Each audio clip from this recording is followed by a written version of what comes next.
tags and stuff, I can't spell monster to save my life. I always spell it MINSTER the first time. It's actually, I think about it a lot. I think I need to start playing video games again on the regular or something, like to keep my hand-to-eye coordination. Like it's significantly less than it used to be.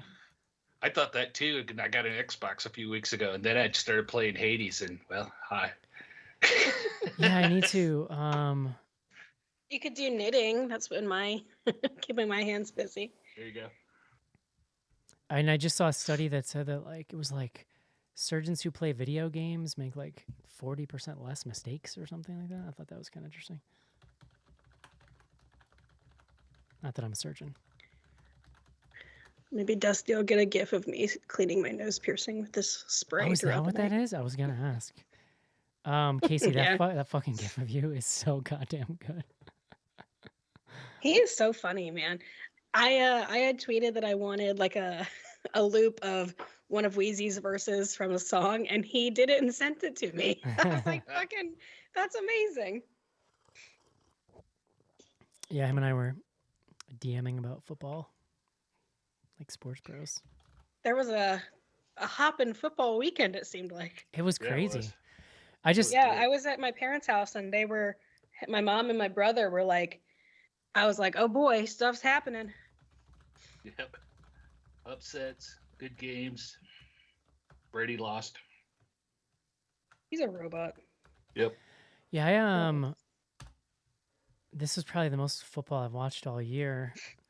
There's some really crazy games. It's rare that I find people that are into both horror and football and can talk about it. And I was like, hey, yeah. Dusty. I see. I haven't been. For a long time.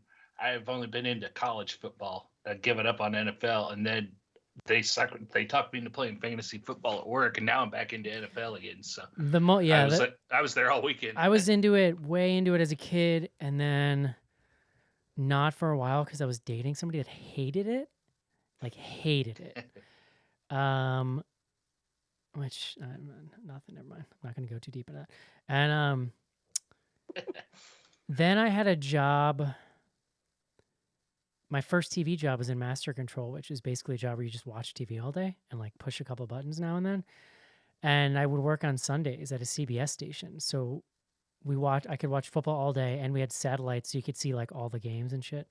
And we just had a league together that we would play in, and that was probably the last time I was like crazy into it. I just like I like watching the playoffs now. It's just good atmosphere. It's winter. I never understood the rules. Yeah, it's real convoluted. Like I just happened to grow up in it, so you just kind of absorb it. Actually, this is an amazing trivia fact about me, but I played football one year when I was a kid, like organized football. My cousin's kids want to play it, and they're very petite little kids, and I don't want them to do it. You know what's really funny? I was just thinking about it. I'm positive that I like probably got like head injuries from it. Like I got fucked up because same thing. I was a little fucking kid. Well, that's the thing. I was like, Eric was probably like a smaller kid. Like I don't want 100%. I don't know CTE for these babies. Now I also played soccer and headballed a lot of. You're bonking your head constantly in soccer. I was like, oh god. See, I played football till my freshman year of high school. Was an offensive tackle, and I was told I was pretty good. I was supposed to be on like varsity and stuff, is what they told me. Whether it was true or not, I don't know. But then I ended up with a hernia by physical for the next start at the sophomore season. And so I had to take like 6 weeks off, have surgery. And in between that time, I got elected drum major of the marching band. And I was already knowing I was going to school for music and whatnot. And I'm like, oh, so long, football. Well, marching band will take up your time for sure. Oh, yeah. I played, my mom made us play all the sports, like try at least all of them, except for, I didn't do football, but yeah, I played basketball for 5 years since I'm so tall. And dude, I played basketball too. I really liked basketball, but yeah, at some point the height becomes prohibitive, especially like as you get older. It's fun. And if I'm going to watch a sport, I'm going to watch basketball. My Yeah. mom made me play Little League Baseball all growing up for the same reason. You got to try the sport. You got to play. Honestly, You have to the have an only activity. the and I only hated Try it. swimming. I fucking hated swimming. I had like a freak out moment playing softball. This girl was like, "Can you throw it to the right person?" And I was like, "I don't even want to fucking be here." Like I screamed that, and the coach was like, "Okay, get off." It's like, finally, I don't want to do this anyway. the only one that I've played that I like didn't like and quit was baseball. And my dad was just grew up in the 60s, huge baseball guy and like wanted me to play and I fucking hated it and like didn't try at all. But then it was like 6th grade was the year where I realized I could quit things. My parents weren't going to fight me. So like in that one year I quit baseball, I quit chorus and I quit Boy Scouts. And I remember just being like, dude, quitting is cool. I love this. Yeah, my mom would never. She was like, "You just have to finish the season." And I'd be Yeah, like, I never don't quit wanna like go." No, mid-season, yeah, but I got the speech. You made a commitment. no, I would do it through the season. But then when the next season Right, came but around, I'd be then like, I'm done. Yeah. yeah, yeah. And I enjoyed football, but it was just way too much getting my ass kicked. So, I was tennis captain. Can you believe that? wow. Nice. Then I remember I was failing chemistry my senior year of high school. And I found out this is a very Eric story. I found out that I didn't need it to graduate because I had extra credits. And I could not deal with it. So I basically, my parents wouldn't let me drop it. So I stopped doing anything in class. I mean, like I wouldn't answer a question. I wouldn't do the homework. I was leaving tests blank. Mhm. Finally, my teacher called me after class one time and was like, but like she just was going off. She was kind of hot, actually. I remember, but she was like going off on me and was like in hindsight, now I think she was probably like in her mid-20s or late 20s. Yeah. But she was like threatening to kick me out of the class, and I was like, no, she was threatening to call my parents. I was like, please call my parents. I want to drop this class, and they won't let me. And she's like, so you're just doing this because you want to drop the class? I was like, yes. Yeah. So she called my parents, and they let me drop the class. Game the system, bro. That's a classic. Like, Eric, look, yeah. I realize the point you're trying to make to him, but I'm the one that's got to take the brunt of this. And it's so funny You were because like hey, I was, let's tag team this. Me and you, we got this. my oldest is in kindergarten, and they send her home with like a sheet of homework for the month, and it's just like little things, but it's I think probably to get them used to that idea or whatever. But even now, she's like negotiating with me about like, well, I've done this before, so you can just cross that off. She's like 5. I'm like, oh fuck, this is definitely my kid. She's like lawyering me.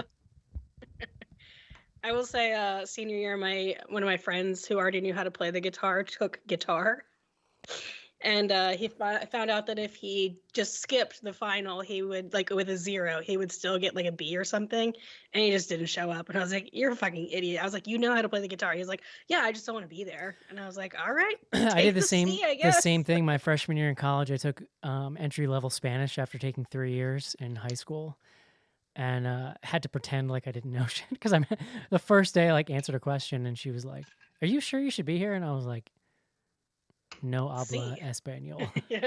You're like, "We, yeah." Ein, zwei, drei. My German teacher in college was very hot. I took Man basic or college lady? math. He was a man, and Man. I was majoring in Spanish. So I was like, I'm gonna pick up a second language or a third language. Wow. And I was like, oh yeah, Rustler, he's so handsome. It's like my Yeah. last semester in college, and I had to have a math credit, and I'm like, which math class do I have to have? The counselor's like, it doesn't matter. You just have to have a math credit. And I said, so I can take the easiest class? And she's like, yeah. And I'm like, give me that one. Yeah, remedial algebra. Fuck yeah. Let's So I go. was a comm major, and I went to my advisor. We needed 3 math credits to graduate. That was it, which was 1 course. And I was like, okay, give me the idiot math class. And she just like side eyes, she like rolled her eyes at me and she goes, we don't call it that. And I was like, But you know what I'm talking about. right. You know what it is. But you know what I'm talking about. So sign me up. So we take that class. Dude was like world-class level curmudgeon. Just one of those teachers just checked out, older guy, hated this class that he had to teach these idiots that didn't care. First question on the final test was, what color is the textbook for this class? And you heard half the class just go, fuck. Like, I didn't know. I didn't know the answer. I had to look around to find somebody's book to like guess. That's hilarious. And I saw a figured it out. TikTok that was like these 4 guys had all gone on a vacation together that were all in a class, and they got too hungover to take the final. So they all lied to their professor and was like, "Hey, we're on vacation together and our tire got flat. Can we take the final the next day?" And the professor was like, "Yeah, stuff happens, no problem." So he let them all take it late, and he set them in different classrooms. And like the first question was like, something related to the class, and the second question was which tire was flat. Ooh, that's good. And it was worth 95% of the test score. This same guy would let us bring one loose leaf page of notes front and back to the test. So Eric, have you like seen how small I write? as small as you could write, you just fill it all in there, and you're done. I had my basic college math class. We had a nun that taught it. I don't remember her name, but she was really nice and she was fun, and she was always like, because we were doing literally multiplication, division, subtract, or multiplication, division, addition, subtraction, fractions. I think that's as far as we got. But arithmetic. I remember she didn't care if we used calculators or whatever, because I remember distinctly one kid having problems with something, and her telling him, "Sweetie, we all know you're going to use a calculator. Go ahead and use it. You need it." Listen, I've been that teacher. My department chair was like, "Well, you got to tell this girl, like, if she wants to keep playing softball, she needs to pass Spanish." And I was like, "I don't give a fuck." I was like, "The only way she's getting to college is on softball. I'll pass her. I don't give a shit." Like, softball is this girl's ticket to success, not Spanish class. Hi, John. Oh, he can't hear me. Hi, John. Hey. Hey. Oh, guys. You all right, bud? I did find a word, but I'm pretty worried I used it already. So I'm gonna Let me look real check. quick. BB, what is it? Ectoplasm. Oh, I let's think see. you have. Sounds familiar. Yeah, sorry, bud. Fuck. Ghost. Any other suggestions? Buster. Podcast. Make it podcast. I'll give you $20. Is there something relating to keys? Like, well, what's an old timey word for a person who makes keys? Keymaster? Keedler. It's got to be some. There's got to be some old English word for like keysmith or some bullshit. John, Casey's hair is longer than yours. How do you feel about that? You think? Oh yeah, look at it. Yeah, we're pretty close, but yeah, Pretty I think close. he's got me. Yeah, mine. I was Casey's hair noticing looks it's good like today. fully. Yeah, he's gone full. I love it. I'm cheating. All right, though. I I got brushed it. my back hair up into it. Give it some You volume. teased it. Yeah. You work with it. All right, I got my word. We're good here. Okay. Problem I'm with ready. like trying to groom your back hairs, like, or like cut the back of your neck at some point, is like, where do I stop? Like, where do I decide where the line is? You know? Oh, I gave Oh, up that God. fight a long time ago. Yeah, you gotta let the My- barber makes that call. You know. My brother one time was like, "Can you do the back of my hair?" And I was like, "No." And then he was like, "Please." And then I fucked it up real bad. And like, I had to pay for him to go get it fixed. This is a problem for me because I don't get real haircuts No, anymore. He should have paid for it if he forced you to cut it. I mean, I messed it up real bad. Like, I felt How? really bad. Colleen did that to me once. So when I first started shaving my head on my own when I was working out, and I had her do the back, and I ended up with like a huge triangle out. Like, did you go too high or something? Yeah, probably. Zach's You mean like making the line in the back? Well, like he wanted me to do the line in the back and then around his ears, and around the ears is where I really Around the messed up. ears is Oh, hard. Yeah, that's tricky. I've gotten good at it, Yeah. but yeah, the I was lesser, like, why didn't you put a bigger guard on it? I didn't know. the less, the better. Around the ears. Yeah. I ended up cutting like a line, like I don't know. It was right where his glasses went, so I was like, nobody can even see where your glasses stem goes. Dude, the line used to be cool. That was like a thing. I mean, I think that comes in and Yeah, out. it's a I was certain like, I've can line. we helped get a fade? I've helped Delaney cut hers. I do all right actually on Delaney's. I can keep That's her your next straight for some career. reason. Artist slash hairstylist. All right, spooky friends, I'm ready. Rock and roll.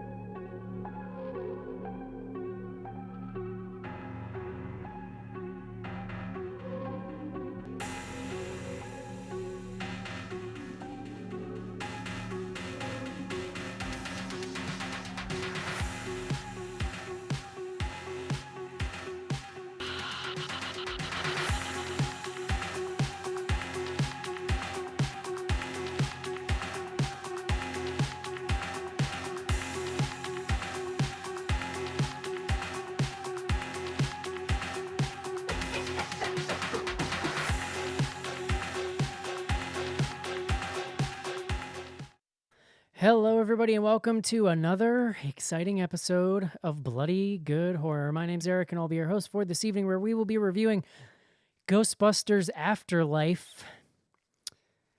Mighty audacious title for a movie featuring a ghoulish hologram of a no longer alive human being, John, but we can talk about that soon. I'll be your host for this evening. Joining me first up from Richmond, Virginia, please welcome Caitlin to the show. Hello. I'm considering just giving my Scream review now on Ghostbusters Afterlife. From Indiana, please welcome Casey. Hello. And Manhattan, New York City, please welcome one Mr. John Schnars to the show. Do you know what happened here in the 80s, Eric? You know what didn't happen according to this movie? They never controlled the Statue of Liberty with an NES advantage or whatever the hell that is. And Not according to Wikipedia. I was gonna say, like, I think that's an open question, but we'll talk about it. We can talk we can about get it. into it. Don't you think you'd lead with that, John? When you're like, hey, remember that thing that happened in the... Don't you think you'd lead with the Statue of Liberty walked? It didn't. Well, all right, whatever. We can get into this later, but it didn't have any relevance to the plot the way that the first film did. So I think that's why they just like kind of. There was a moment when they're in the car. There was one line where I was like, "Oh shit!" They like are pretending the second movie didn't happen at all, and I can't remember what it was. We'll see. Well, yeah, we'll get to it. As you see, John. Didn't mention the second movie did not bother me as it relates. As to, you like, see, my background is Yeah. of still the reigning best Ghostbusters movie. But we never forget. I see. We can discuss that. One Mr. Vigo, the Carpathian, here behind me. Yeah. We can get to that in a second, or right now. Let's do it. Let's talk about Ghostbusters Afterlife. Head fake. This is it, Jennifer. Your big break in TV. Up the prime time. Main feature.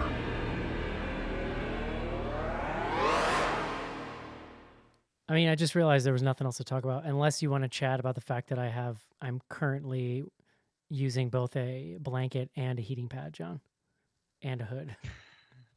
Are you warm? Warmer than I was. Yeah, my feet are still ice, but I need a full body heated blanket. That's what I need. I need a heated slanket. Raynaud's phenomenon, like my mother and my sister. No, I have a shitty apartment. Is what I have. Not for long. Not for long. And I've definitely hit menopause, so I don't think that helps. Good God. So there it is. You gonna come unplug it up and talk about it? John You and Schnars. Casey might need to talk about carpal tunnel syndrome pretty soon, or whatever else happens when you Welcome turn back late to 40s. Ailment Cast. That's right. Where we go over all of our ailments. I'm still COVID free, but the rest of me's breaking down. John, we were just noticing pre-show here, Casey's hair officially longer than yours. Yeah. Well, Casey, have you had a haircut at all? Nope. Yeah. See, I did like a cleanup cut when I got back to New York. When was your Yeah, last I haven't. haircut, Casey? Probably February of 2020. Wow, right before. It's a true pandemic hairdo you got there. Yeah. John, what did your barber say when you went to get your haircut? For Well, I people who went can't, to- so first of all, this is a great advertisement for the live stream, which you can find at patreon.com/bloodygoodhorror. For people who can't see it, your hair, both of yours, is past your shoulders at this point. Yeah. You both went On the from, shoulders. know, Yeah. nice, clean cut young gentleman to, I don't know, like Jerry We went from Garcia. corporate America to Casey looks like a rural Jerry America. Garcia stand-in, and Schnars looks like a real bad Winter Soldier knockoff who like takes a Polaroid This with is your better, kid, though. takes a Polaroid with your kid, and then tries to charge you like $20. I'm here for Sebastian Stan, stand-in work. Just putting that out there for his agent. standing. Sebastian Is that Stan. the correct usage? It's in the neighborhood. Anyway, I guess I'm feeling a little warmer to answer your question. John, please bring us the word of the day.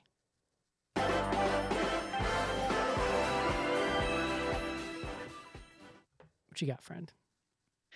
Eric, today's word, gatekeeper. See what I did there?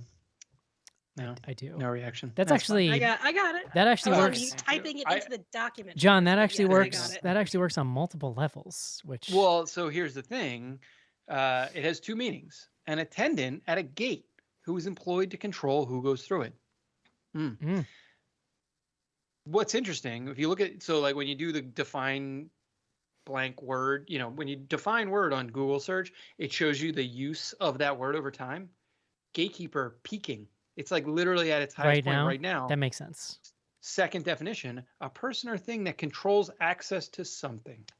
So like Gozer, for example, you could say. They can have Gozer, I'm going to protect Vigo the Carpathian. It doesn't have, I don't have etymology on gatekeeper. I mean, but gate, the word gate comes from the Old English. It's like it's a G with one of the AEs crammed together. I don't know what that has. I like that. I'm into that. It means, and it came from from even older than that, Dutch, gat, G-A-T, meaning gap, hole, or breach. Okay. Listening. So, yep, cool. I knew I'd get you it. Cool. That one.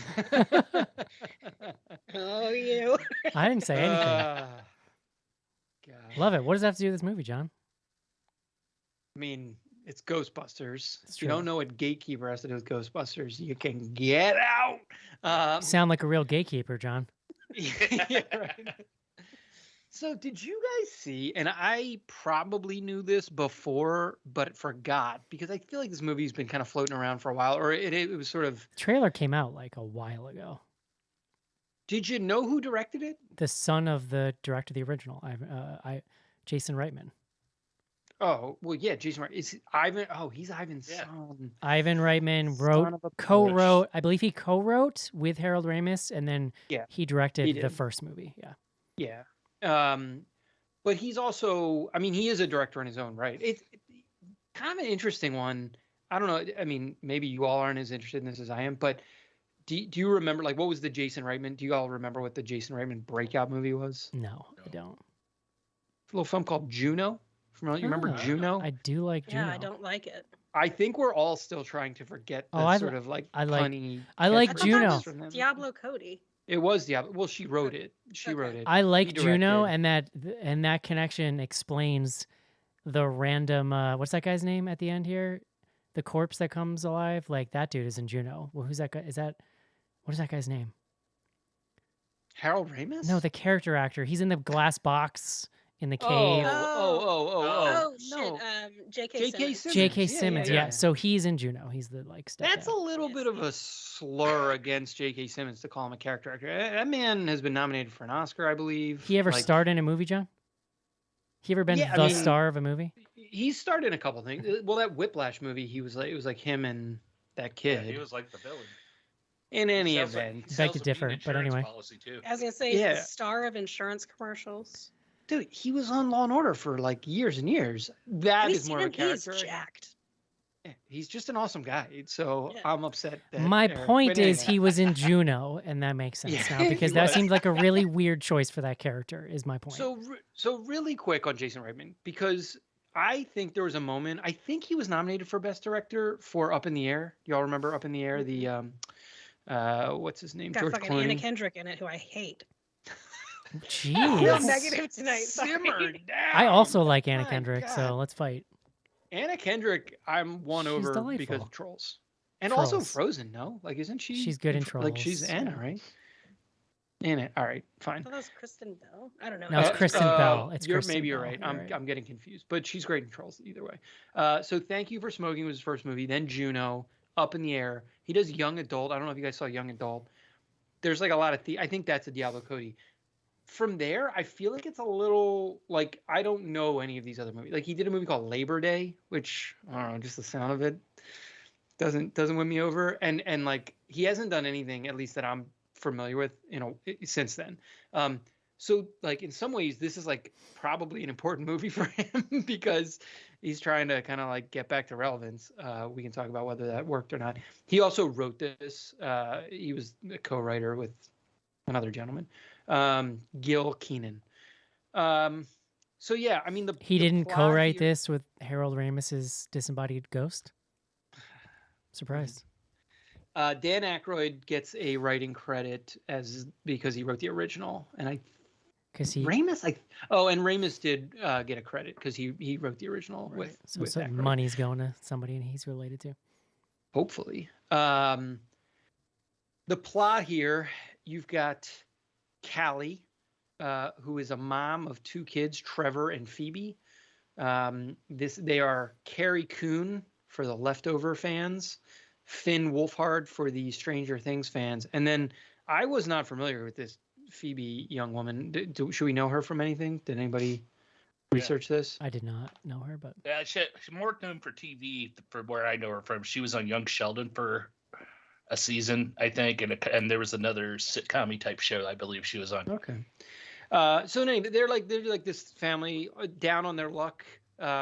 It turns so it's sort of Callie. It's pretty revealed pretty early on is Egon Spengler's daughter. So the kids are the grandkids. Spengler in this, because she has the future- same glasses. yeah.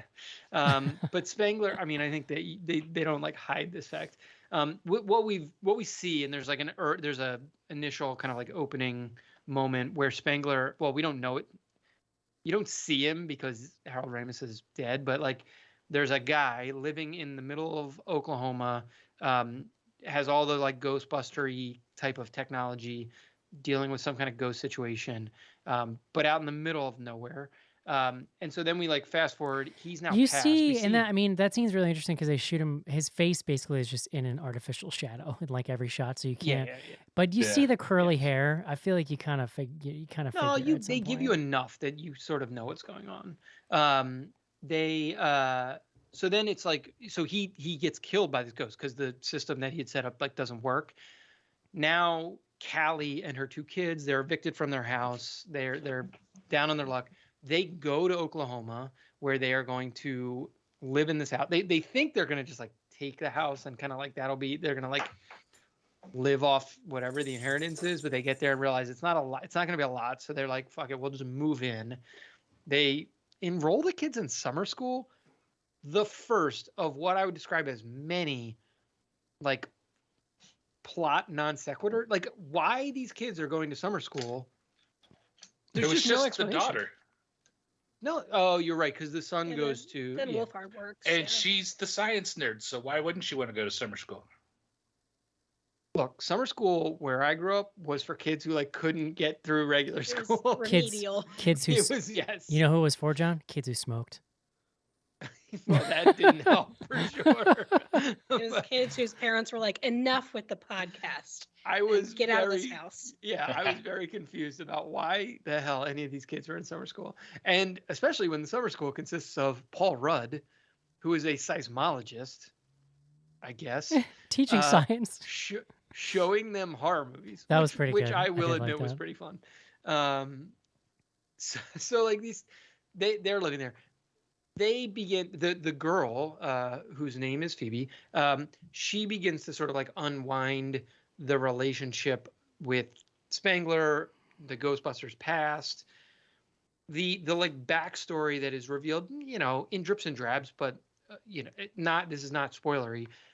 Basically, like once the Ghostbusters like solved all the ghost problems in New York, like ghost problems in general went away. It sort of like failed. It wasn't like a lucrative Ghost business died down. yeah, like Yeah. business for them to be in. And so they all sort of like went their separate ways. But Egon had moved out here. He was like a crazy old man he was like the crazy old dirt farmer everyone in town calls him. And yeah, I mean, basically he was telling everyone the world was going to end. It's also, and I'm sorry, there's like a lot of plot, but I'd just like to get it out. So there's a mine in this town called Somerville where they're mining the selenium, I think it's called, which I think is not real.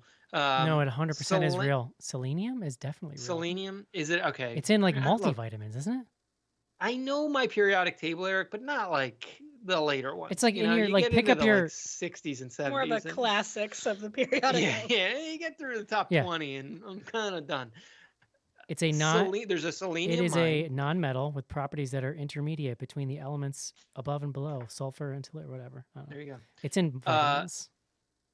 So in any event, the selenium was the shit that was in the apartment building in the first movie that the crazy guy like who designed the apartment was like putting in there to like conduct electricity and Right, like that was a whole like call ghosts. alchemy, like or turn of Yeah. the 20th century with Well, it was a plot point in the first black movie. magic Like as kind soon of as they thing, yeah. said that, I was like, oh, this connects to the first movie now. I And didn't then- remember this that had to do with the first movie, but it's been a Okay, long time. so since like I've seen that it. was like the first tee up. And so yeah, and then like so she's like working. So the film ultimately focuses, I would say, primarily on Phoebe, her journey as like nerd, kind of on the spectrum, nerd girl, making friends. We'll talk about the friend, and you know, reconciling her relationship to her grandfather, who she never met, and like along the way, like becoming a woman. I don't know. But like, that's sort of the that's the Coming upshot. into her I don't know. own I feel as like we can like cover the rest of the plot as we go because coming into her there's a own as a fuckload of plot in this neurodivergent movie. scientist, John.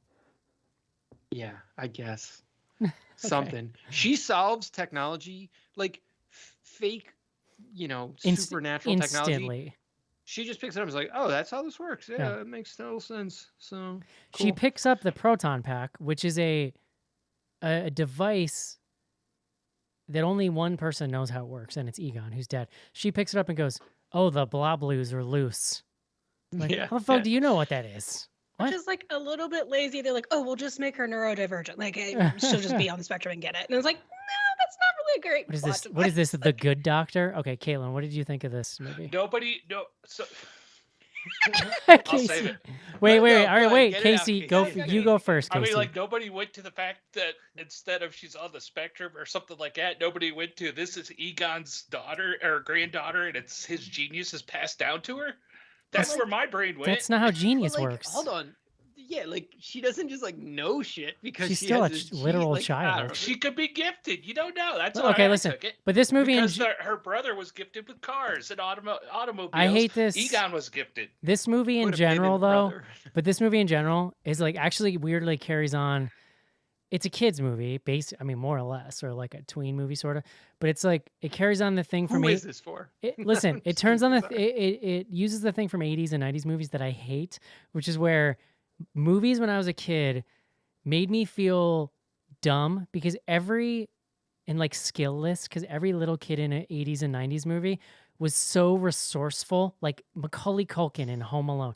Meanwhile, this Finn Wolfhard kid's fixing up this 40-year-old car. She's like, and I'm just like this dumbass kid at home, and I'm like, I can't do this shit. What the hell am I? Like, I can't just fix a car. Like, what? He did have help from the ghost Egon. If you remember. He But did go most ahead, of it sorry. himself. Clarify. He did most of it himself. Casey, what'd you think of this movie? I myself thought this movie was charming, and I loved it. I went into this movie hoping for nostalgia, and I did not pay any attention to the trailers and stuff going in because I wanted a blank slate, and I felt like I got the nostalgia bomb that I wanted. Granted, nostalgia doesn't necessarily make it a good movie, so I understand this movie may be better for me than others, but I just really bought into it, and I love the fact that they've connected this directly to the plot of the first movie and continued on that whole story because I had no idea that was coming. So when they started unraveling that in the movie, I was like, oh, this is awesome. And watching trailers, the ones I did watch, I always thought Paul Rudd was going to be like helping the girl, especially when we're watching the movie. She shows up, he's telling her he's a seismologist, they're talking about stuff. So I figured he'd be helping Phoebe or whatever her name was, at discovering this stuff and unraveling it. I didn't expect the turn with his character although when it happened, I was like, oh shit, of course. So to me, I was bought into it. I liked it a lot. I cried at the end. And with the point you're going to make, Caitlin, I didn't feel manipulated by it, but I was bought into it. And I understand that could be my rose-colored glasses too, though. Caitlin. Wait, really so quick, I remember Casey. seeing, I have a theory I'm working on. What's your favorite Ghostbusters movie? Overall. Me? Yeah. First one. Go, Caitlin. So this trailer came out super early, I feel like, because I remember seeing it a really long time ago and being instantly annoyed because I was like, I don't want like a Stranger Busters. Like, I'm not a Stranger Things person. And when I think of Ghostbusters, I think of like goofy concepts with adult humor behind it. Would I mean, the you originals kind of had that, and the 2016 one had that, and this one I was like, I don't want to see these kids doing stuff. It- I'm not interested. would you have preferred to see a continuation of the 2016 one? I would, and I know we'll debate that. Oh, I'm But just I- listen. I- I think I'm asking. That's all. Well, because I don't know, I really like that one, and so I went into this one. My point being, like, kind of grumpy because I was like, this isn't for me. It was very long. It was over 2 hours. I will say that the cast is really good. I really like Carrie Coon. I love her in Gone Girl, and I mean, we've got. I guess kind of spoiled at the top some of the folks we see again from previous Ghostbusters movies, but like the caliber of actor they have here is really good. I love that they used Shora Agdashlu's voice for Gozer, because I knew that was not her in person, because that's Olivia Wilde. Which is But when she a crazy spoke, I thing was to like, happen in a- That's Shora Agdashlu. Okay, two questions, or a Yeah. question and a statement. One, really amazing to get random Olivia Wilde really in anything. Two, who is that? I don't know who you're talking about. But like, hold on, isn't Gozer supposed to be non-female or male? And it was like She looks she had exactly. breasts. Like it was like Yeah, it she's was No. super like, sexy. it's a woman. But she she's looked like a the hot, Dude, first like, no. demon, Gozer, yeah, dude, like- Gozer in the first movie looked just like her and was also hot. So I think Yes. your Yeah, theory no, is wrong. fair. Like they did. I don't know, but they Good. made this whole point of being John, like, they gave neither her short female nor hair. male. Yeah, No, right. she looks How exactly. It's androgynous. exactly what she looks like in the first movie. Caitlin, Well- who is this person you're saying with a voice? I don't know that name. Yeah, she's an actor. She was I think the like role I remember her most from is The Exorcism of Emily Rose. She's got that really like sort of like deep, raspy, throaty voice. I could listen to her read the phone book. I think she's great. Interesting. She's Okay. on Uh, The Expanse for like recent TV stuff. A more recent example. Very Yeah. good. But yeah, there were parts that were okay. I don't know. It was really long. I found myself looking at my phone a lot. And I did feel a little bit manipulated, because in the end I was tearing up and crying, but I didn't even like the movie. So like, how did it elicit this out of me? And it was like, no, you're cashing in on my nostalgia. The music softens, you get the moment, you get the ghost, and like that was very well done. But I was like, did you really earn this from me? So that was kind of where I landed.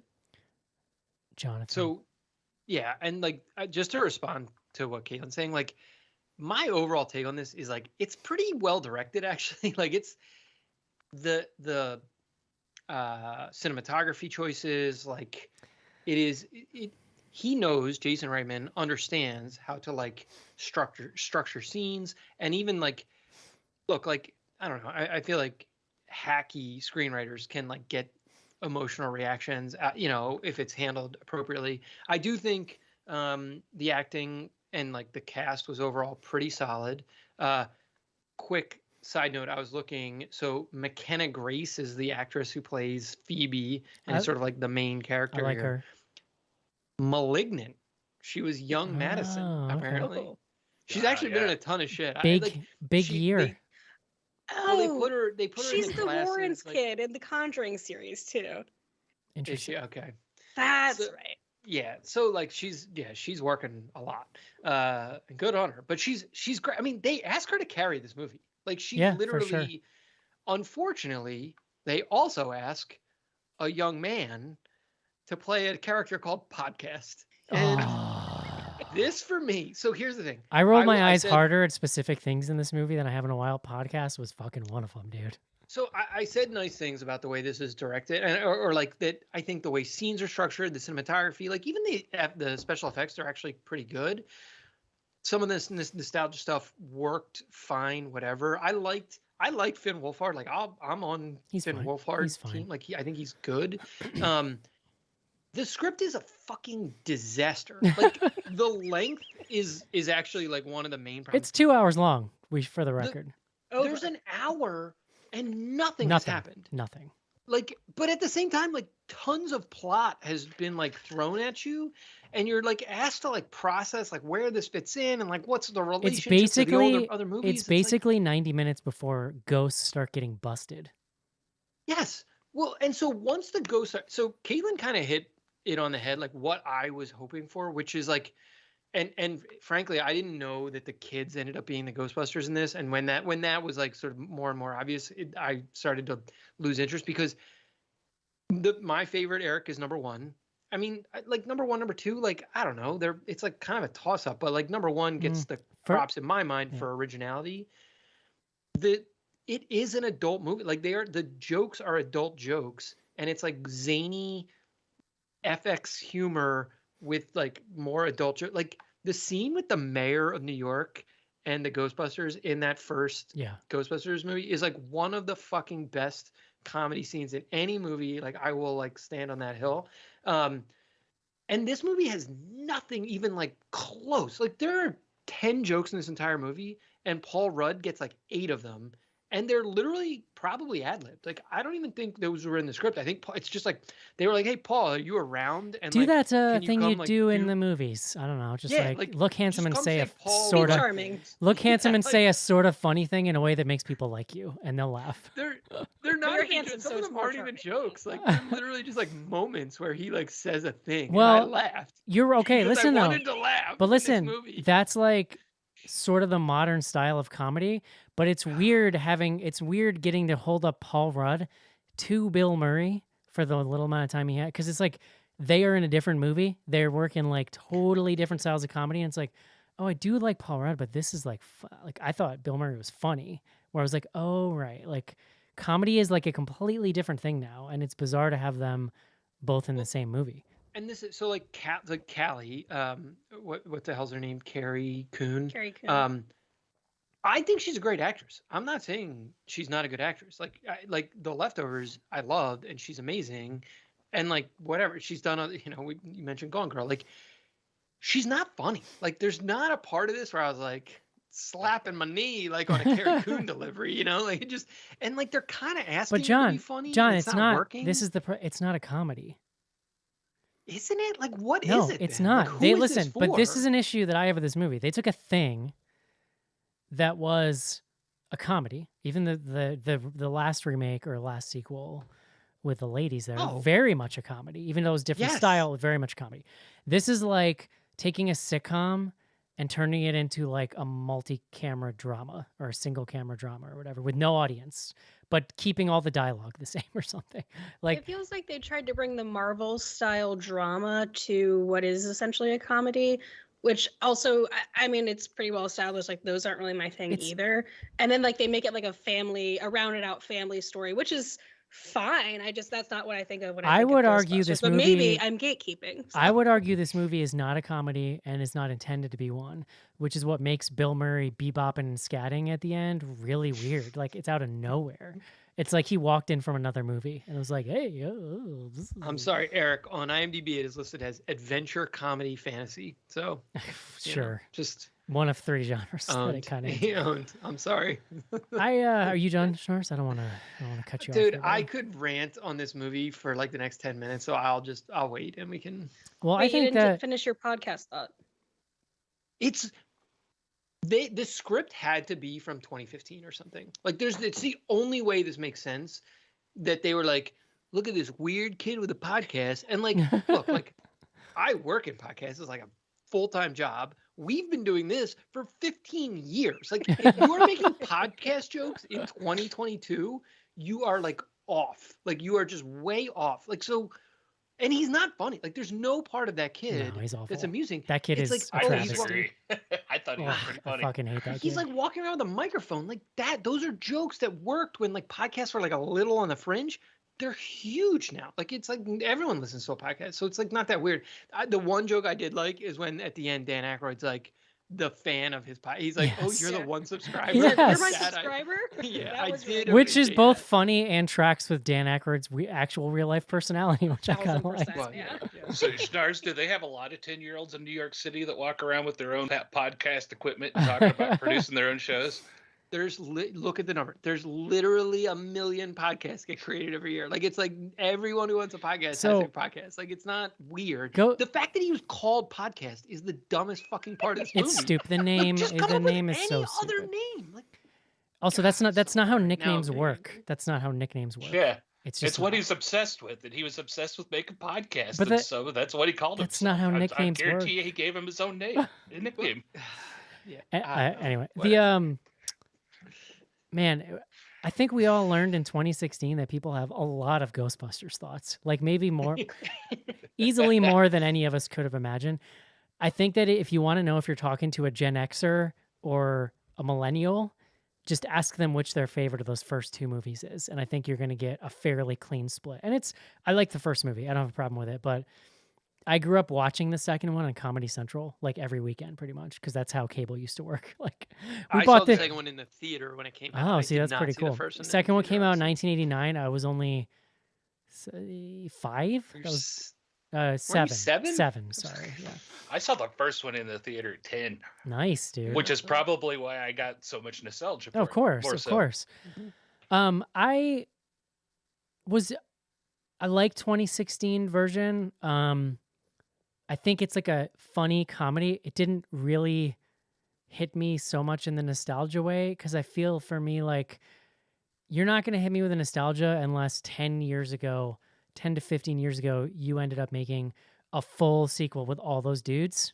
Like, I think that's the only thing that would hit me with the nostalgia. Because if you take them away, sure, you can make a good movie. Like, that 2016 one is a good movie. But then to make it a Ghostbusters movie, you're basically just like making a stew where you're like, here's some Slimer, and here's like a marshmallow guy, even though that doesn't make sense anymore. And here's the car, like, here's the sound. It's hard for me for either of these movies to hit any nostalgia for me without it just being what this sequel probably should have been 10 to 15 But years Eric- ago had Bill Murray just gotten his head out of his own ass and just decided to do it. Do you think that tonally 2016's comedy was a little bit more in line with the original Ghostbusters? Because that's where I'm landing. I think it's tonally more in line, if only because it is comedy. But that kind of Right. comedy, it's that like that era of like who's the guy who did Bridesmaids? He directed that movie, right? Paul Feig. I Feig, thought it yeah. was Feig, right? So like Mhm. he's a funny dude. I like many of his films. I think they're all too long, which this movie also is. Yeah. But like, you know, his voice, whatever you think of him, basically defined a generation of comedy. So like Mm. I think it's more in line with the first film in that it is actually just a pure comedy. I don't know. I think it's actually too much comedy for me to feel, because the first movie has a touch of what this is trying to do, which is like an adventure and whimsy, and like there's tension and like some scares. This movie, it was like it overcorrected too far in the other direction.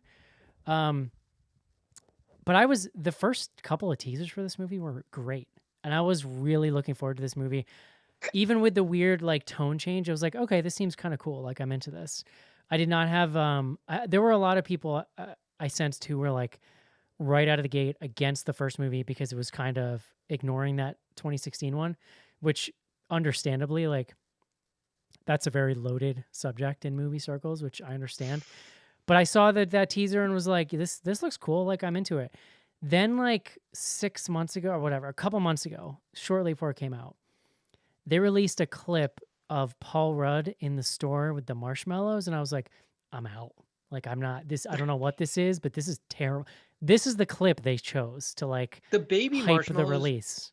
What? Like, It's why? Like, it's there's so again stupid. non sequitur of the like plot here. Like, to your point, it's John, just like, oh, there we was a wanted to get Marshmallow specific Man in there. reason for the Sure. Marshmallow Man in that first movie. I don't think it should have been in 2016 unless you were actually going to write it into the movie, and I don't think it should have been in this one. That's just Yeah, if we're going to be I a can agree stickler. to that. So this movie is real wild. John, I don't know how much you're on Slack lately, but a couple weeks ago, we spent an entire day talking about this Silicon Valley startup that makes food that comes in cubes. And it's literally Okay. like different food items, but everything you get is a little like beigey gelatinous cube thing. And it's just some weird tech bro like, oh, what's food? You know, I just get But my... when you say, like, does it taste different? Like, No, you it's can, like, food. It's order, the like, actual burger food, and but they've fries? just found a way to mash it into a Mashed it? cube. So your meal is just a plate full of vaguely me up. colored cubes. This movie to me, Oh, I can have my food cubed. this movie to me is Do they want to sponsor this podcast? like This movie to me is to Ghostbusters what Cube Food is to food. It's like the ingredients are there. I mean, you say it's well directed, John, and like it is, but it is one of the most bland things I have ever seen. Like it is Yeah. bland. It is lifeless. I think the attempts where it is attempting to strike up nostalgia are just don't work. And in the end, like I felt very much like, spoiler alert, when they trot out the dudes at the end, I felt very much like I did when they trotted out Charles Cyphers in Halloween. Like, let this guy chill in his like condo in Boca Raton and retire. Now, here's what I'll say. As weird as it feels for those guys to come out at the end, in my opinion, it actually just, it's like the movie does the worst thing by bringing out a bunch of talented people that you actually have feelings for, because you just watched a 2-hour movie for people you don't give a shit about, and you're like, Oh, oh, Oh boy. I'm still here. Oh. You guys hear me? little Yep. flicker there. But you're basically like, to me, Bill Murray outshines this whole movie with like 5 minutes of him bebopping and scatting. It's corny. It doesn't make sense in the movie.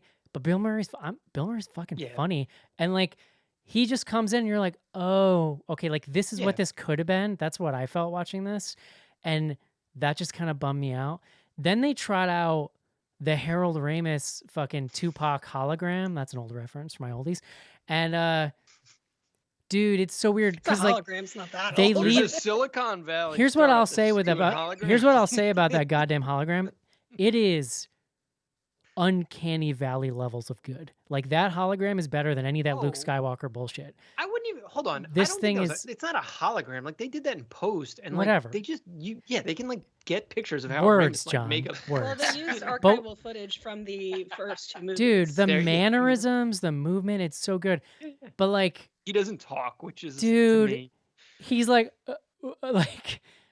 either make it talk or don't leave him on screen that long, and don't leave up his pregnant pauses so long if you're not going to reward the audience with like, go get him, kid, or like something like I that. was Why, here's like, so go all the way. You can definitely train an AI to learn somebody's voice. Like, I hold on. Well, they definitely can because that's been like a touch point in that just movies not happened. that Well, long it just ago. happened with the Anthony It was Bourdain the documentary. Bourdain movie. Yeah. All right. So really quick, I said it was well directed. I think what I was responding to was the cinematography and like,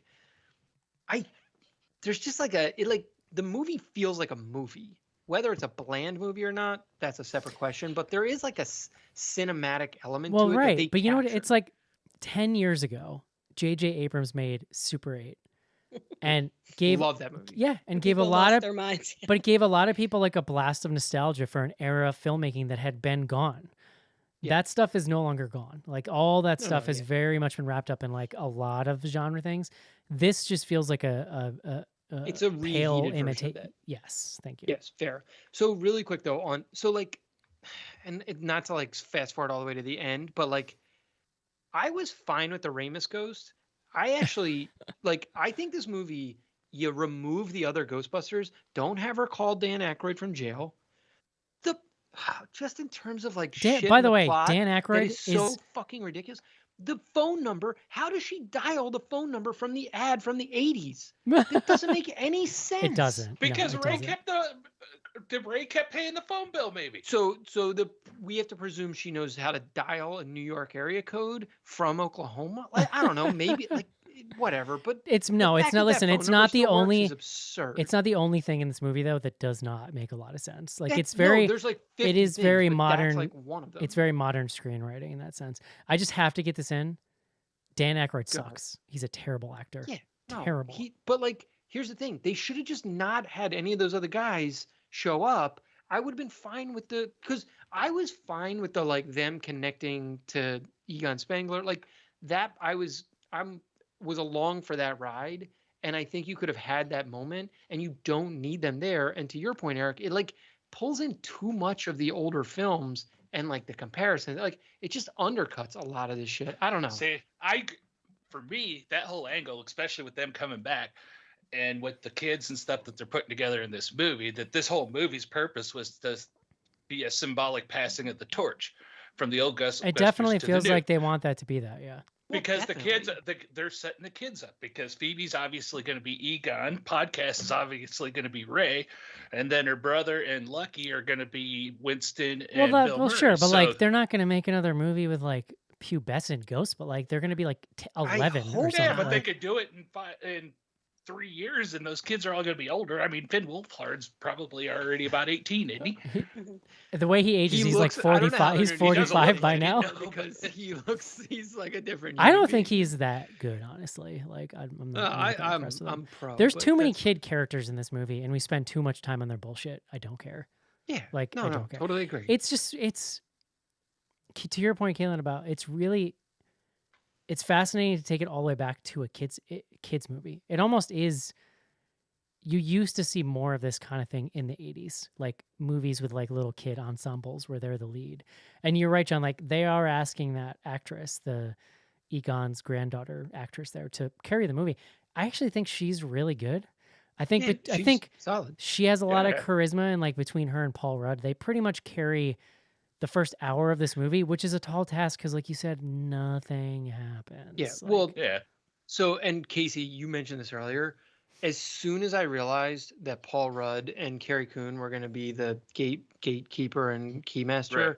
I was like, oh fuck, because like Paul Rudd was the only thing keeping the like movie punchy, and I was like, well, he just now we're fucked. disappears, right? and then Did you're he- like spending all this time Okay. In the first film, mine. remember Sigourney Weaver's wearing that real hot dress when she's like possessed, and then the actress here like morphs into that dress. Mhm. But is that how that happened in the first movie? I can't remember. Or wasn't she She going to a tried- party or something? Or she just looked like that? Didn't they? Oh no, they came in and found her painting in the chair looking like that, didn't Right. Looking all horned Well, up. but I thought it was just like a dress that had gotten like ravaged a little. Because if you remember the Martin, not Martin Short, what the fuck's Rick Rick Moranis. Rick Moranis. Moranis, that's right. He's, Dude, he's oh, also man. like once he gets attacked, he's in his clothes. I'll be but he's, honest, like if they had the mall managed version. I'll be honest, if they had managed to pull Rick Moranis out of hiding, Oh. like I would have given this a 5 stars. Yeah, regardless make of the him rest of the movie. the what was his name? Dude, Irv oh my God, Sharp. Schnars. That would have been great. Oh God, imagine a Ghostbusters movie where like Rick Moranis is like their Ghostbuster Sherpa. Yeah. Oh, my Evo God, Shandor. that would be if it was so Rick Moranis. good. I can't. I'm done. I'm cooked. You couldn't find $10 million to give to him to do that. I don't Let's think get- that would be enough. Yeah, it might Can take we more. talk? I want to. There's one thing I want to hit like specifically on that like ties like the thing that made me. I don't want to say like most angry because a lot of things made me kind of angry in this movie. They basically like in the end. So we talked about how after an hour like nothing has happened. You start the movie like 1 hour in. It's basically the first movie. Like they did all of the same shit as the first movie. You have Gozer, you have the gatekeeper, like it all like it plays and I think that was like intentional. I think they were like, let's hit some of these same beats. Let's have them meet and like have the like wild romp, you know, where Almost like they're passing the torch. yeah, but like Casey, it's fucking lazy. It's like come up with another idea. Like there was just I'd seen That's that fair. movie. I mean, the thing that I liked, the one thing that worked for me plot wise, like script and like the way it's handled, it's like the script as an idea. What I liked is that Spangler was there. He had like built this machine that was like keeping the ectoplasm down by like shooting, like it had like the motion sensor and then it like shot the lasers and that was like what was causing the earthquakes. Like I like the idea of Egon moving there and like I like the idea of him stop in the earthquake. hiding. Yeah, like plotting then to it's just stop like- something. That feels like a thread, honestly, that I would guess might have been a part of one of the many scripts that floated around for years, like including all of them. But then they just stapled the end of the first one onto that movie that had like a good idea. Like literally that scene of Gozer on the stairs, and I'm like waiting for her to like shoot the lasers. Now they didn't go like beat for beat, thank God. But they did do Dan Aykroyd got his like, you know, are you a god? You know, Oh that God, dude! And when the guy says, "Who you gonna call?" Like, shut the fuck up, dude. Get out of here with that shit. He says, it and the camera slow zooms in on his face. I'm out. Like, I'm out. Yeah. I think this movie really suffers for not being set in New York City. Such a part of that first both of those first two movies vibes, and I don't remember if the third one was New York too, but I know it was like in a city. It's just the fact that the ghosts are running amok in a city, like that whole. Both of those movies have really significant montages where you see like some hilarious ghost action. There's a little bit of that here. I could have done with more of that. There's like two ghosts in the town doing shit, other than the like little Stay Puft guys. I totally agree. And this is back to Caitlin's point. Like, I wanted more just like ghost hijinks that I just didn't. One of my favorite parts in the second movie is when the mayor's losing his shit and he's telling him he spent 2 hours in his room last night talking to Fiorello LaGuardia. And then the Titanic, in the second one, the Titanic comes into dock. Like, come on, that's good shit. Eric, they're good movies. Do we just want to name funny moments? Yes, from please. The first two movies Let's. now? This Can I guy say- behind me here, he's pretty funny. The criminally underused character in this film is the sheriff, who I don't even think shows up at the end. But his name's Bokeem Woodbine, I guess. He was right? in. He was in The Rock. Well, what? Yeah, I guess that's a deep cut. You're right. He plays Mike Milligan in a season of Fargo. I think he's actually in 2 seasons. Amazing, like one of my favorite television characters of the last 5 years. But he's like introduced as the sheriff. He's the one who gets the "who you gonna call" line, which you're right was groan inducing. But then he doesn't come back. It's like, what the I don't know. You know, it grossed me out when they hire Finn Wolfhard to work at that burger place, and he's counting the burgers by bare-handing every one and then stacking them up. You can't wear gloves? No? Okay, cool. He's also not legally allowed to work because he's It's true, he's 15. That scene was the most 80s. You could work in Pennsylvania at 15. That scene was the 80th scene of the movie. I also like I don't know. Hygiene. I like Finn Wolfhard. I don't need to see him form a romance with the girl though. Like I could have done without that. Like even with Gracie. I don't want to think about Finn Wolfhard. I just think this movie takes too long. Yeah, Schnars. Nobody said naked. I assume that's what you were. I think this movie takes. Date at the mine. Like I don't care. I think Like, the ghost me movie. up. Let's I think the go. movie takes way too long to get to the ghost shit. Considering like Ghost Egon shows up like 30 minutes in, but it still takes another and then half an there's- hour for anything to There's happen. one ghost, the Muncher ghost. The like, stupid worm thing. they yeah. could have had like 4 other ghosts just fucking doing funny shit, and they just don't even bother. And like, yeah. I don't think your guys are wrong. The thing that for me with this movie, and I think, and it's definitely nostalgia, but like for me, the movies were always about the characters more so than the ghost stuff. The ghost stuff was fun and hilarious, and I enjoyed it. But I was always, as a kid, into those characters. Like they were heroes. And going in the second movie, they were, I was older then. I was like my freshman year of high school.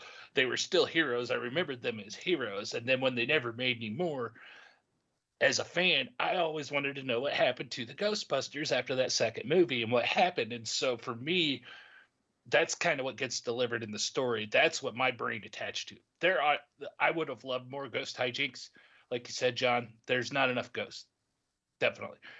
That was one of the fun parts of the 2016 one too, which I was a fan of. I was fine with the 2016 one, but they had a ton of ghosts. That was fun. You got to see crazy stuff. I could have used more of that, but I really liked how they resolved the storyline of the Ghostbusters, kind of what happened and how it's connected back to Egon and the way they stretched out to Egon running, basically disappearing and running this rogue mission and finding his grandkids, who I still going to lay the claim that they're gifted because she's got his electrical smarts, and then her brothers obviously knows mechanics more than most people. So with that idea of that storyline and being into that storyline, it's easy for me to accept that fact and not question it and move on. And for me, that's how this movie worked, and I thought it was a blast.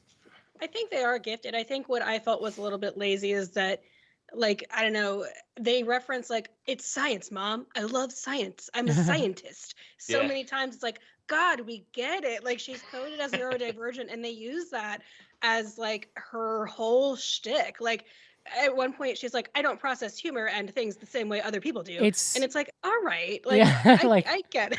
It's And like then- she's saying it. Yeah, she could do a little less talking, a little more showing. I guess. That's fair because Egon was the same way, but Egon was never having to say, I don't process emotions the same way. It was just his buddies letting you know that we know he's weird, but he's our weirdo and we like it. Well, I will say, I originally had thought that this soundtrack was pretty good, but I don't know. Now that we're talking about 2016, we get both DMX Party Up and a Ghostbusters song remix by Missy Elliott and Fall Out Boy. So, like, I mean, does it even compare? I'd be curious after watching this to revisit that one.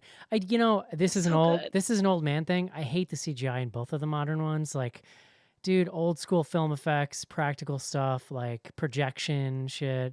That stuff is just so much more fun, and that's just an old man take that I stand by. I also wish movies still had matte I'm fine paintings, with John, this and I'll effects. die on that hill. Matte They had paintings. You wish what? Matte paintings. Oh. Okay. That, like, you're not winning that one, Eric. They, Like, I mean, that I one's guarantee not you there bad, are matte bro. paintings in those first two movies. Yeah, there's a ton of them. Do you know what Dan Aykroyd wished was in this movie? Crystal Skull vodka ad Yeah. placement. Yeah. He is so bad, dude. He's such a weirdo. I really do enjoy So, him. He's a I will strange say the dude. first like couple of like the first joke or two, because Bill Murray gets on screen literally like when I say bebopping and scatting, literally it just turns into the Bill Murray show. And the first couple jokes, I'm like, what? This is so weird. And then I was like, you know what? This is the best thing that's happened this whole goddamn movie. Like he said something. It's a warm bath. You like slip Totally, into as soon as totally. he starts talking. Did you guys see the credit scene with him and Sigourney Weaver? Yeah. No. It's pretty funny. It's just silly. It's like it's the There were equivalent. 2 credit scenes. It's the equivalent of like his Zombie Land like credit Yeah. cameo. It like has nothing to do with the movie. It's just hey, we got Sigourney Weaver in here and they're bullshitting and stuff. But it was funny. so fun. Yeah, it was funny. And then we got another post-credit scene at the very end. Casey, did you catch that one? I did not see the second one. I read about it though. Okay. Today. Yeah. Yeah. I s- I mean, Oh, I what's guess the it makes me second think one? that there will be more. What's I the don't know. second one? I feel like they must have lost a fuckload of money on this movie. Like, did it do? It's the anything? budget was 75 million and the box office was 195 million. Oh damn! Who saw this movie at the box office? Like, who is watching this movie? It was It theatrical says- only for a while. There's Yeah, a lot released- of people going. I In wonder if it August. hit. Yeah, it hit Hot Girl Summer, Schnars. That's what happened. Oh, Eric and his Hot interesting. Girl Summer. Interesting. I'm gonna Oh, be that's smart. 95 telling my kids about that Hot Girl Summer we got to do shit. Like, Dad, stop. You see, it's funny. I was thinking about it in the back of my head while you guys were talking, but going back to my like character point, there's a couple times throughout this movie as the old guys start showing up, but like when she first called Dan Aykroyd from the jail, and you saw Ray pick up in that occult shop. Colleen and I both shouted out loud at that point. It's like, oh, he still got the shop. That was awesome. I thought that was great. Man, to I get do that like excited. that. I like Dan Aykroyd. On To screen. me, I think this movie is like, if anything, it bummed me out more because like I actually don't.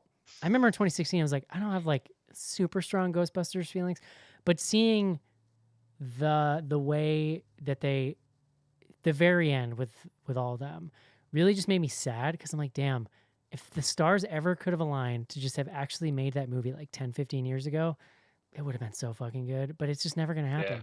And without those people, I marginally care about Ghostbusters. So like, I don't know, like they're not going to come back again if they do another one of Yeah. these. Well, I think this movie was definitely getting Murray to come back for one and getting all those guys to show up on the screen and whatnot was definitely they're saying we're not going to be Ghostbusters anymore. This is Also, your future. Does Dan Aykroyd really need to keep on with the printer toner in his hair? Like, is that necessary? The dude's got to be 70 or 80. Like, seriously? There's no way they're getting me to watch another one of these unless Paul Rudd. Like, again, he was the only part of this. where I Unless he was gets naked in it. chuckling along. Listen, I would watch a 2016 continuation. That movie cracks me up, and I Yeah. feel like it's so. I was like bopping in the theater to that Fall Out Boy Missy Elliott Ghostbusters Don't remix, and I was now- like, I'm gonna be a Ghostbuster for Halloween in 2016. Don't It's like a Dan, fully 20 whatever. I doesn't was Dan old. Aykroyd and Bill Murray? They show up in that one, right? But they're different characters. They're just like Yeah. cameos. Yeah, they have cameos. Yeah, so does Sigourney Yeah. Weaver. Bill Murray is like an inspector or something. I remember Dan He's like, Aykroyd's yeah, he's like a cab douchey, driver. like the I actually know a lot about ghosts type of dude, and Yeah. yeah, but I just the humor, I don't know, it just, yeah, this one was not for me. This is 3 weeks in a row that I've been negative on a movie. We need Scream. It's cube food, John. That's what this movie is. I'm just gonna try it. Get your nutrients. John, I Get out, don't want get out you the to. Silicon Get your Valley, nutrients in the apparently. blandest way possible. All right. Would you recommend this movie, Casey? Yes. John? No. Caitlin. Nah. Dude, at 2 hours long, I can't do it. I just can't. It's way too much of your life. Although we're all just killing time at this point, John. So fuck it, I guess. But no, I don't recommend For it. the next variant. Yeah. Or, Yeah, wait for fucking Jesus. Zeta to come around and we'll get down. All right, friends, let's take a quick break and do some fan mail. In California, you'll find fun, romance, and vampires. You better get yourself a garlic t-shirt, buddy. You been eating pizza? No, why? Ooh, you smell like garlic. The Lost Boys. The New York Times calls it timely, relentlessly funny, and a hip comic twist on the classic vampire movie. Bring home The Lost Boys on video cassette from Warner Home Video.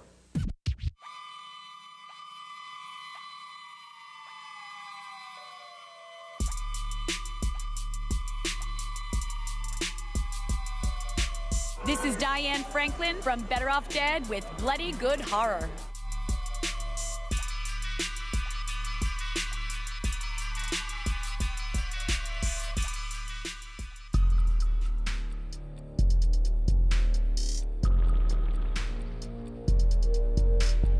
Send feedback to info@bloodygoodhorror.com or on Twitter using hashtag AskBGH. Join Patreon to get back episodes and much more. Patreon.com/bloodygoodhorror.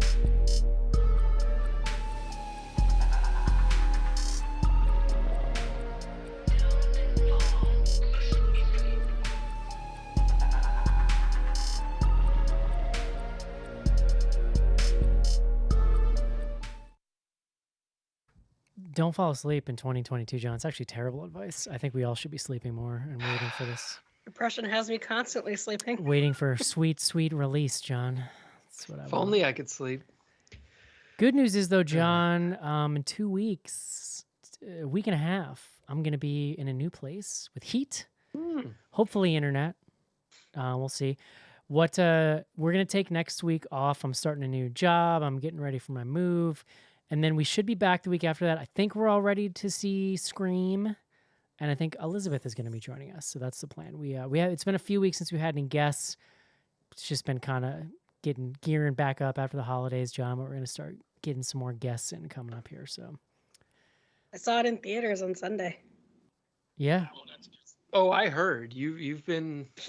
I didn't. No spoilers though. I haven't posted. No spoilers. We're all in our immune sectors here, except Casey. So if you want to bow out, buddy, you're welcome to. I'm not letting him off the hook, just to be clear. No email this week. I want him to risk it. I gotta ask. Jesus. No email this week. info@bloodygoodhorror.com. On the subject, John, at bloodygoodhorror.com, John Shelton it's alive again, John. Bloody Good Horror with reviews and blog posts and interviews and all kinds of shit. We have a bunch of new people writing for the site and contributing. Lots of energy going there, so it's good stuff, man. It's looking good. It's wild times. I asked John to be on the show this week so we could talk about it, and he said, I hated this movie so much I probably shouldn't be on the show, which I actually respected the honesty. I was like, okay, thanks, dude. Didn't stop me or snores. I figure if you're Casey saying shaking his that, head I there. figure if you're saying that, you hate it real bad. So, yeah. Anyway, there's nothing. No I email. should try that sometime. I can't be on the show, guys. I hate it too much. No email tonight. Casey, what do we got on Twitter? All right, on Twitter, use the hashtag AskBGH. Ask us questions, any questions, we'll try to answer. Starting off, we have our old buddy Skizbot coming in last week after the show. It doesn't appear to be on there, but how do you think Titan would rate on movieguide.org? Oh, boy. There's a lot. That'd be a big one. Love it. That's just like they don't even bother writing it up. They're like, sorry, like do not, under no circumstances. Number one. Pornography. We loved it. but Number one, French is spoken. That's yeah. That's definitely the secret behind movieguide.org. It's like pervy dudes who are just like getting excited and letting There's other people upper know. and lower male nudity in that one, so There's- yeah, yeah. we can't. Yeah. All right, and our next one's from @CreepySnowmanMB. Is there any circa 1980s horror movie that would get you excited if it were to be remade today? Example, Robert Eggers presents The Ghoulies. I'll be honest. I mean, just who wants to see remakes? This movie in particular made me real sad for the state of like creative IP in 2020. Like, well, hold on. What I would say is, if Robert Eggers wants to make anything, I will watch it. So, and I mean, if it's the Ghoulies, like, good on him. Like, let's see it. So there's a little bit of like, I'll give it a chance. What I want to know, John, though, is like when this current round. So, like, we're into 90s nostalgia now. I mean, obviously, this is an 80s movie, but like when 90s nostalgia wanes, or like we're no longer the target audience, right? Like, and we were moving into the 2000s. What is that? Like, Eric, we're real close, man. Like, we're no, I real, understand that, but like at some point in the 2000s, monoculture started like stopping existence. Like, so fair. what is Okay, nostalgia in 20 years? Like, what does nostalgia even look like? You know what I mean? Maybe we'll cycle back to something else. That's what I mean. It might. I read an article, this week, maybe last week, who knows? About it was an academic talking about how he researches nostalgia and like culture and yada yada, and like he was saying that the nostalgia windows are like shrinking. Like, if anything, like the young generation is like nostalgic for shit that happened like 5 years ago. Yeah, and he's like, that makes sense. What? No, I don't know. I mean, who knows? Like, so to answer the question, movies from the 80s that I would want to see remade, like, I guess I'm sort of in Eric's camp where it's like, I don't need, there's nothing left to mine that I would want to see remade. But again, like the right creator, like the right director, writer, whomever, if there's like a take on it, I'm like open to it. I don't know. I'm not like anti-remake, I guess, as strongly as I might have been. Not horror, but I would love to see a modern remake of Last Starfighter with fancy effects and stuff. That could be cool. There's probably a fair bit in the the sci-fi IP space that's like, because look, like we're living in a different world now when it comes. So. All right, next one coming up from @DeusExManatee. How certain are you that ghosts exist? Personally, I'm 95% certain there are no ghosts, but I keep an open mind. We've talked about this fairly recently here on the show. I think maybe no, but what do I know? I'm going to go with using their framework. I'm going to say 99% certain that they don't exist. Maybe 99.9. I don't know. What about you, Kaylin? Your walls are covered in Ouija boards. They are, and I'm too scared to say I feel okay with it because you just never know. But I've been rewatching X-Files, and I feel like I'm a Mulder in spirit. Like I want to believe, but I often don't. So I don't know. Yeah, that's a good way to put it for me. I think I want to believe, but I'm probably like to 95%. But I have seen some weird shit that freaked me out over years. Yeah, see, I never have, and I think if I had, maybe I would, be less skeptical, I guess. Yeah. All right, good question there. And our last one coming from Electric Wolf: who's more iconic, Slimer or Marshmallow Man? That's a good question. I'm gonna go with Slimer. Slimer, simply because he existed in the real Ghostbusters too. He was their sidekick. Slimer has a pop. Ecto Cooler. Slimer has a pop. Slimer. Had food items. Has more of a personality. I'm surprised they didn't show up here. They did the fucking marshmallow. Like, why not? But I honestly, having said all that, I actually think Marshmallow Man is more iconic, mainly because it's in the logo. Yeah. It's true. I feel like if people who haven't seen Ghostbusters, you like showed them a panel of like a couple of different like ghosts, like Casper here, Slimer, and Marshmallow Man, they'd be like, yeah, Marshmallow Yeah, guy. I think that's probably fair. it. Like they would, that's the recognizable one. Yeah. Which is the whole reason we had that annoying scene in the movie. I remember being a kid and being like, wouldn't it be cool if you had that much marshmallow and you could eat it? No. That'd be really cool.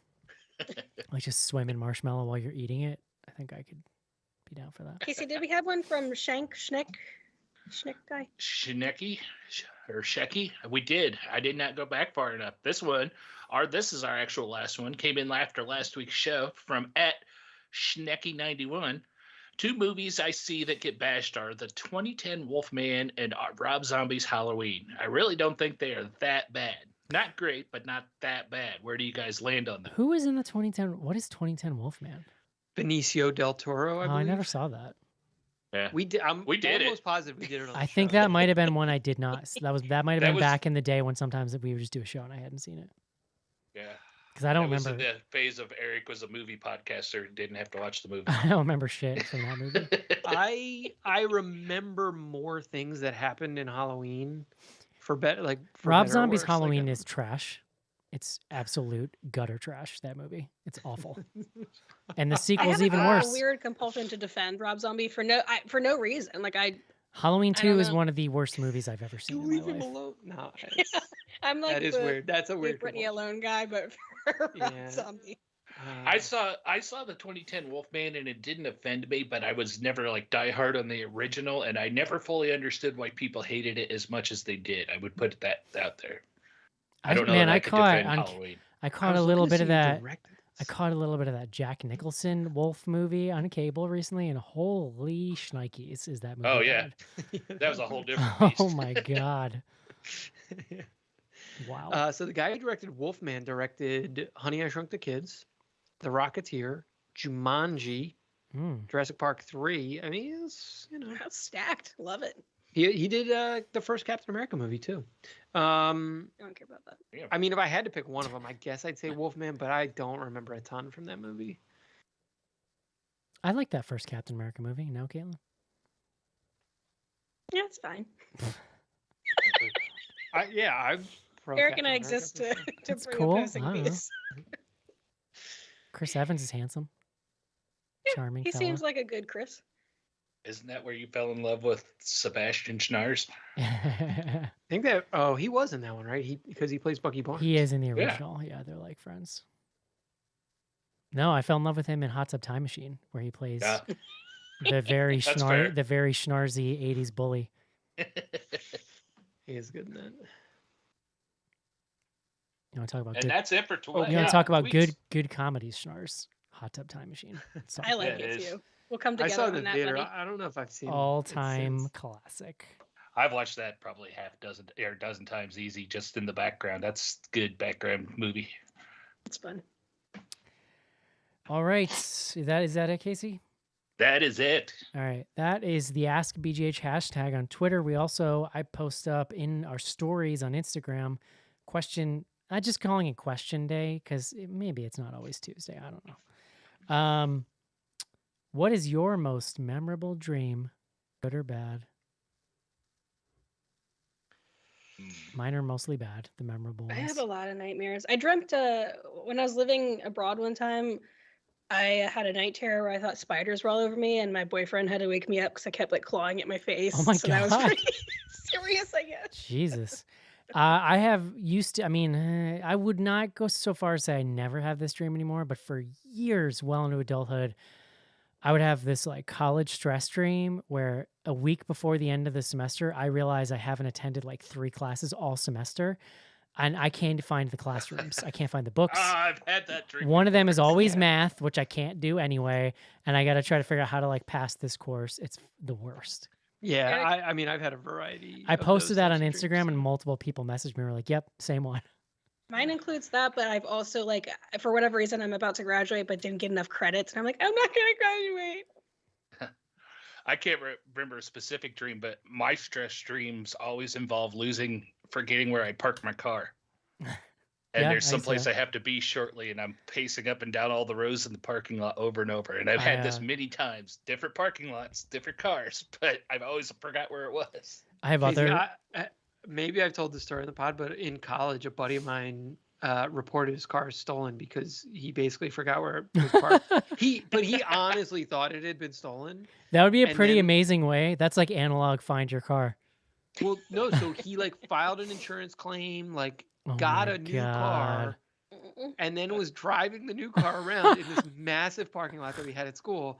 and literally like drove past his old car. I was like, So what did he do? oh shit. I think that's a plot point for Andy Dwyer on So Parks what and did he Rec. do? I spent like a week trying to convince him that we should take it to Yeah, this fucking keep it. not ravine, what's it called? Quarry, and like push it into the quarry. And he refused to do it. And he called the insurance company. It was basically like, hey, I found my old car. So what did they do? Did they take his car away? They're like, you Yeah, dumbass. he definitely lost the new car. They already I gave it can't to remember, him. Come but- on. It's I fucking don't know, eminent man. domain or He- some shit. I He don't know. probably just like had to pay a I don't know. shitload of money. I Who have knows? other recurring nightmares, but I'm going to save those for my therapist. Snores. Let's see. Did you watch the Extreme Ghostbusters cartoon as a kid? It was awesome. Oh yeah. Now, I don't watched- remember the Extreme. oh no, wait. Was Extreme a recent thing? Yes, I think Okay. so. The original was real. Now there were Yeah, two. I watched the older one. When we were kids, though, there were two cartoons. There was the one with the non-movie characters, and then there was the one with the movie characters. And one of them was called Real Ghostbusters, but I don't necessarily know that it was the Real Ghostbusters. The movie one is the real Ghostbusters. Okay. The plain Ghostbusters was the cartoon based off an old TV show from like the 50s or 60s. But they wore the uniforms and shit, didn't they? And like they used proton packs and stuff. Like, They had they didn't use protein, but they had a gorilla and stuff, right? yeah. I don't think they had the proton packs, but I think they Interesting. did deal with ghost stuff, but it was more like Three Stooges, Keystone Cops-esque. Yeah, I think. watched the Real Ghostbusters Busters, and they had some real good toys. I actually still have my Egon, who you squeeze his legs and his mouth opens and he screams and his head spins around. Yeah, we had a bunch of those toys too. Real good. I liked the Beetlejuice cartoon. That was more. my vibe. Yeah, I love that remember one. it. That's I a good didn't one. watch it, but- The Real I liked it a lot. Ghostbusters toys too were like that was the era where with 80s toys with like that, they would just come with green slime. It was like ectoplasm. And then in the commercial they just show you like dumping slime on your toy and it's like, why would I fucking do that? Are you insane? But the cartoon was awesome because that's where you got to see Egon invent all his crazy shit. Yes. This was a really interesting question. A lot of folks now are saying the original Ghostbusters is problematic. Thoughts? I would feel like say that pretty much any movie made like pre-2005 at this point or sooner could be considered problematic in some way. Yeah. However, Yeah. I don't think it's as offensive as like say, or I don't think it's aged as offensively as say like Revenge of the Nerds. oh Right. no. But like I Well, think Casey, it's that's like a pretty low bar. Yeah, I know. I think it's okay to enjoy things you're nostalgic for that are problematic. And like Yeah. it's also okay to say I can't truck with that now and I'm not going to watch it. But I think it's important to like I think they can be important. You can enjoy them for the nostalgia and also they can be important tools to understand how far we've come. Because Yeah, like the danger in like ignoring old stuff is that you forget how far we've Yeah. come and how hard Yeah. people have worked to get as far as we have. Like And go back and honestly, watch a you're movie wa- from the 50s and you'll be like, holy shit, bro. Like it's almost important to like understand what the world was Yeah. like. And if you're watching something like Revenge of the Nerds and it's making you uncomfortable when you get to that scene, it's okay to enjoy the nostalgia up to that. And if it's still making you uncomfortable, you see the problem with it. So it's not like you're ignoring it. Right, exactly. Right. Yeah, Joe Perry and I talk about this a lot because, we're doing our Films at First Sight podcast, and occasionally I'll watch something for the first time that came out a very long time ago, but I'm obviously not going to judge it with 2022 eyes because it came out at a different time. And like it's fair to identify the parts that are problematic, but I'm not going to be like this whole director and cast Right. cancel them, Exactly. Yeah, I agree. That's not what we're here to do. I actually want to I watched it within the last 5 years. I mean, there's like things like they like probably use the word dame or something. Like, I don't like. Dan but, like, Aykroyd does get a BJ from a ghost. I don't know if that's problematic now, but Well, that's where I'm I like, thought it was kinda hot as a can't kid. remember exactly what. I mean, like, look, The- the Peter Venkman character does nothing but like say Yes. off-color shit. Like, yeah. Yeah. but like, that's what is funny about the movie. Like, But no I one gotta thinks he's think- like an awesome dude. Like, If I had to guess, it was his approach to Dana early on, which kept telling him no, and he kept coming back. sure. That's probably, if I had to think if it was problematic, that would be the big one that would stand out to me. If But I don't that's think what's he was canceling creepy movies then these either. days, like, I don't know. I don't know. Actually, is the problem. Yeah. Love it. Who is everyone's favorite Ghostbuster, including Lady Ghostbusters? I mean, problematic that you said including. God, that's of course what they're they included said. person. Eric, I know. I mean, I'm just gonna be basic. It's Bill Murray. Like what? Come on. Yeah, it's fucking Bill Murray. He's the funniest by like a mile. See, I was always beholden to Ray Stantz because he was the goofy, weird one. I mean, I get it. I like Ray. And then if we're talking 2016, I feel like we all had a moment with Kate McKinnon's character when she has that like scene where she battles everything and then she like finishes and like licks the gun and you're like, oh my goodness gracious. Yeah, like she's good. Impressive. She just looked amazing in that role anyways. Yeah, it was so cool. The hair. Oh yeah, and the glasses. Last question, most romantic horror film. Woo. Let the right one in? Oh, yes, good that's answer. what I was gonna say. I was gonna say The Bride of Reanimator. That's fair. This is a good question. He makes a literal body of parts, John, just for her heart. It's pretty romantic. Sounds problematic, Eric. It's very problematic, yeah. I mean, have you seen a Head and Ladder film? It's extremely problematic, yeah. It's kind of his thing. Some things going on. It's kind of his thing. I'll go way deep cut since John took mine, and I'll throw out Hammer's The Vampire Lovers. There'll be like 3 people listening that knows what I'm talking about. I've heard of Hammer. You know what? My answer is not related to the question. You know the least romantic horror movie stuff is right now is The Warrens because they're trying in the Conjuring series so hard to make them like. But Caitlin, they fell in love near a like gazebo or something. I don't know. It's like so we romantic. care about their marriage. Yeah. It's At the end of that the new one, she was like, "Babe, your heart pill. I have it in my locket," and I was like, "Disgusting. I don't care." It's like whatever, You guys Mrs. were Warren. awful Why don't you people keep running through the forest like a feral lady? All you see is Caitlin yank her locket off her neck and run away giggling. Just boo them from outside the gazebo. Sucks. Swim fan? Just kidding. That's not romantic. That's problematic. What about what was that zombie movie with Rob Corddry in it? It's like kind of Warm Bodies. Yeah, it's kind of a romantical movie. That one was pretty good. Yeah. Cute, yeah. What about Shaun of the Dead? Isn't that about him like? Is that? I can't really. Is that remember romantic exactly. of a movie, John? That was more about I guess a him little getting bit. over a broken romance, wasn't it? Okay, maybe you're right. Yeah. I love it. That's it.